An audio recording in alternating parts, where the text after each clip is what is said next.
Voici ce qu'il faut vraiment faire pour devenir riche à tes 40 ans. Déjà, il n'y a pas de recette magique pour être riche et en plus de ça, la richesse, elle est différente pour tout le monde. Mais j'aimerais t'évoquer les grandes étapes qu'en tout cas, moi, je compte traverser pour être riche avant mes 40 ans et que j'ai démarré il y a déjà 2 ans de ça. Si t'es chaud, on perd pas plus de temps, on fonce.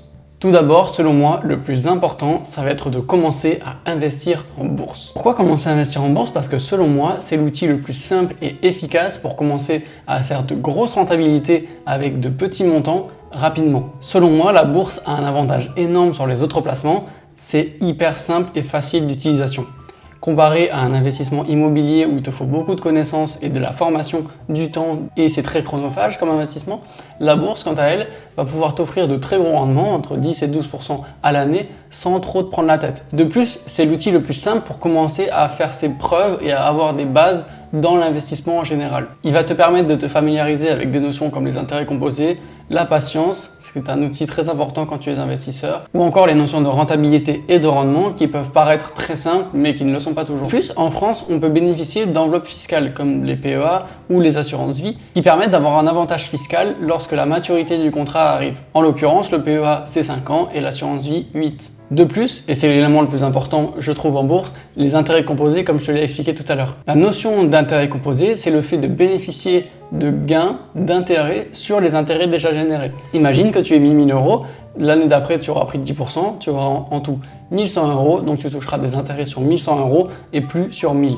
Donc tu multiplies ton gain année après année. Deuxième étape, se construire un budget nickel pour investir encore davantage. Pourquoi je le mets en deuxième étape? Parce que selon moi, il est plus important de commencer à investir en bourse rapidement avec de tout petits montants, 20, 30, 40, 50 euros, et d'ensuite se constituer un budget qui te permet d'investir plus.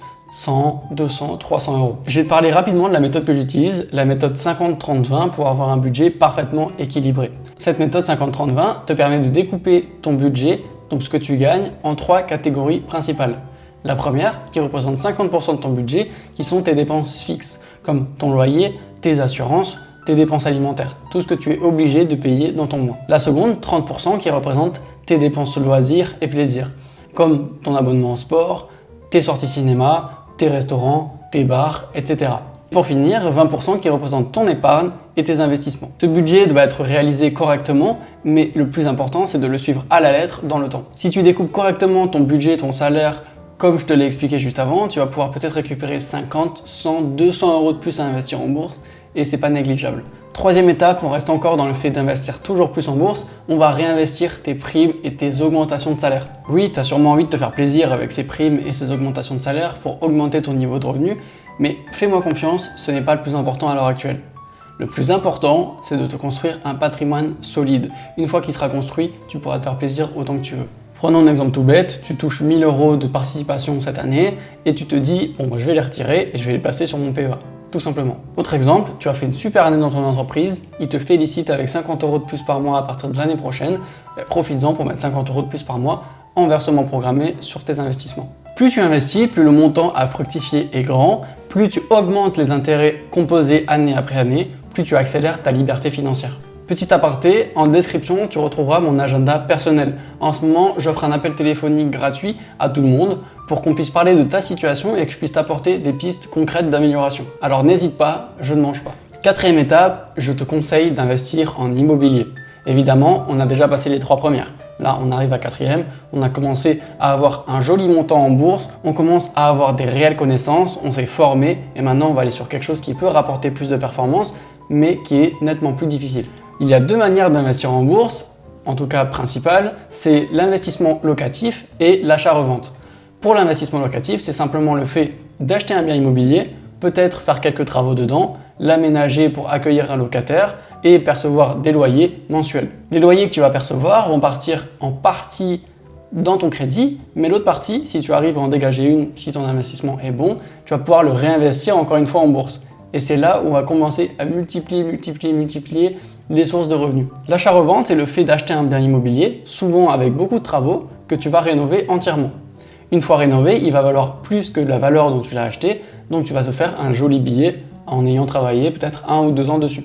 L'achat-revente, c'est très compliqué, il faut se former, connaître les tips, les astuces, connaître toute la technique sur comment faire correctement des travaux et comment acheter aussi à prix bas. En gros, acheter moins cher que le marché pour pouvoir faire de jolies plus-values. Mais ça te demandera du temps, de la formation. Donc n'y va pas les yeux fermés en pensant que tu vas faire de l'argent. Fais attention. De plus, si tu es malin, tu vas remarquer qu'on a investi en bourse avant. Pourquoi ? Parce que peut-être que cet investissement boursier va te permettre de te créer un potentiel apport pour ce potentiel achat immobilier. Imaginons que tu aies réussi à épargner 150 € par mois sur un PEA, un ETF classique qui fait 10% pendant 5 ans. Après 5 ans, tu aurais dans ton portefeuille plus de 11 000 €. Une fois retiré, grâce à l'avantage du PEA, il te restera environ 10 000 € que tu pourras donc poser pour l'apport de ton bien immobilier. Ça peut être une jolie façon de créer justement une stratégie financière qui te permet en un d'investir en bourse, en deux d'investir en immobilier pour accroître toujours plus ton capital.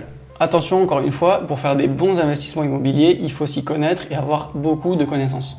Donc, soit tu te fais suivre par un professionnel qui va t'aider dans toute la démarche, soit prends bien le temps de te former et prends bien le temps de t'acclimater au bien immobilier en faisant des visites, en t'entraînant avant de passer à l'action correctement. Quand je dis passer à l'action, attention, passer à l'action, c'est signer le contrat. Évidemment, passer à l'action en allant faire des visites, etc., je te conseille de le faire dès demain. Avant-dernière étape, on va investir dans des choses encore plus risquées, mais bien plus performantes. Attention, je vais aller très vite sur cette étape parce que les premières étaient bien plus importantes que les dernières. Pourquoi ? Parce que là, on va parler d'outils qui sont bien plus volatiles et si tu n'as pas déjà un gros patrimoine derrière toi, ça ne sert absolument à rien de penser à ça. Petit 1, on va parler de private equity et petit 2, de crypto-monnaie. La private equity, c'est le fait d'investir dans des entreprises qui ne sont pas encore cotées en bourse, des startups et des entreprises en cours de croissance qui vont sûrement exploser dans les prochaines années. Attention, c'est un investissement très difficile aussi parce qu'à tout moment, tu vas vouloir investir dans une entreprise que tu pensais très intéressante qui, en fin de compte, dans les prochaines années, va complètement s'essouffler. Je te le mets à cette étape-là parce que le private equity, c'est un peu comme de la bourse, investir dans des actions dans des entreprises, mais dans des entreprises non cotées. La différence, c'est que tu vas pouvoir tomber sur une entreprise qui, au final, dans 2 ans, va faire faillite, dans 3 ans, va changer de comité directeur complètement et donc va se cracher.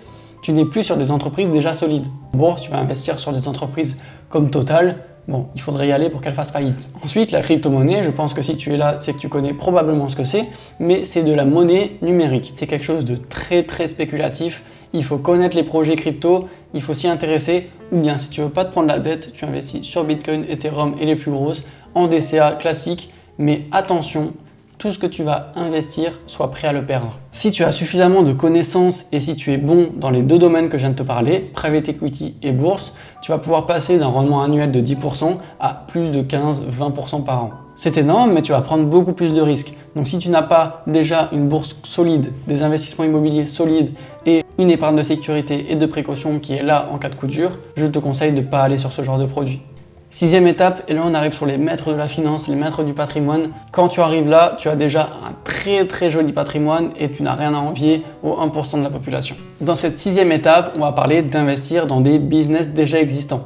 On a parlé de private equity, lâcher un peu d'argent pour soutenir un projet.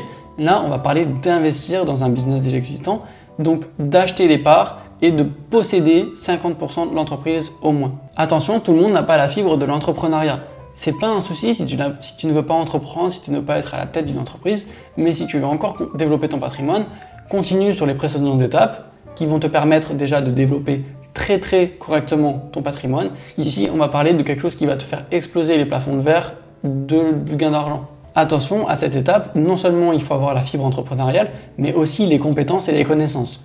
Si tu commences à vouloir acheter une entreprise qui est bien trop grosse pour toi et que tu n'as pas les compétences de directeur ou de dirigeant, laisse tomber. Ici, on parle de quelque chose qui est réservé à des personnes qui sont expérimentées, qui ont déjà été à la tête d'entreprise peut-être, ou en tout cas sous-directeur ou bras droit. C'est quelque chose qui ne s'improvise pas. Mais comme tu t'en doutes, si tu diriges la bonne entreprise, ça va péter et tu vas gagner énormément d'argent.